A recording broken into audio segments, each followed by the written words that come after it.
زي ما انتم شايف ابن الدولة شيء تم أبيت.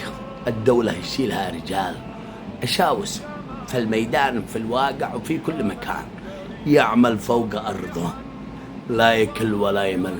القايد طارق عفاش، مستشفيات، مدن، مطارات، جامعات، طرق طويلة عريضة، كل شيء، صرف صحي عزكم الله، بنية تحتية متكامل، كل شيء.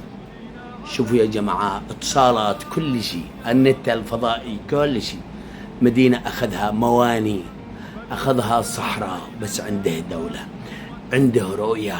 عنده رؤية، طرقات طويلة من المخا على عدن، على تعز، على الحول، على الضال، على كل مكان. ابن دولة وفوق أرضه. هذا هو ابن الدولة، وبنى جيش جبار، ودائما ليل ونهار يقول لهم ولاءكم لوطنكم مش لي، أنا اليوم موجود بكرة مش موجود. هذا القائد طارق عفاش، إن اختلفتوا معه إلا أيا كان أنا مالي فيه.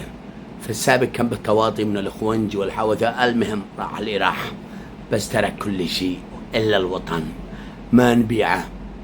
الآن المعركة على يدك، مأملين فيك خير يا ابن عفاش، أنت قايد وإحنا معك، ولا نريد شيء إلا نستعيد صنعاء. قسما بالله نروح معك في مقدمات الصفوف. أنا لست مسؤول ولا أنا ضابط ولا أنا جندي، إلا جندي في خدمة الوطن.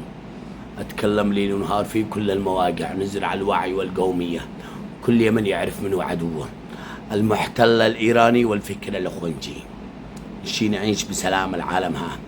شوفوا يا جماعة، وضع بصمه وما عندش دخل، ما عندش شيء. شكرا للسعودي للدعم والمواقف، شكرا للإمارات الحبيبة، بنى وعمل، وجيش نظامي بمعداته الخفيفة والثقيلة. تحية لك يا حبيبنا يا طارق عفاش، تحية من يحم يريقح. هؤلاء رجال دولة، ما يخونش، ما يبيعش الأوطاع، عنده هم وطن ليل ونهار، لا يروح، إن راح أي مكان يرجع نفس الوقت على المخا، يعمل ليل ونهار ولا يكل ولا يمل زي نظام اندلويز.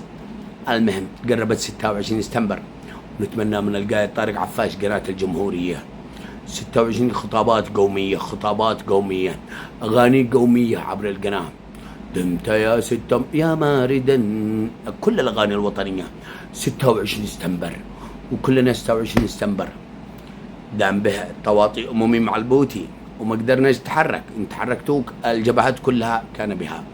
قلنا لهم 26 سبتمبر موعدنا، نقضي على المحتل الإيراني ونستعيد صنعاء، ونقضي على الفكر الإخوانجي والرافضي والصوفي والخرافات، ونحذو حذو المملكة، وبلادنا فيها والله دهب الرجال، بلادنا فيها كل خير. بام شرق أوسط جديد، وقربت من السعيدة.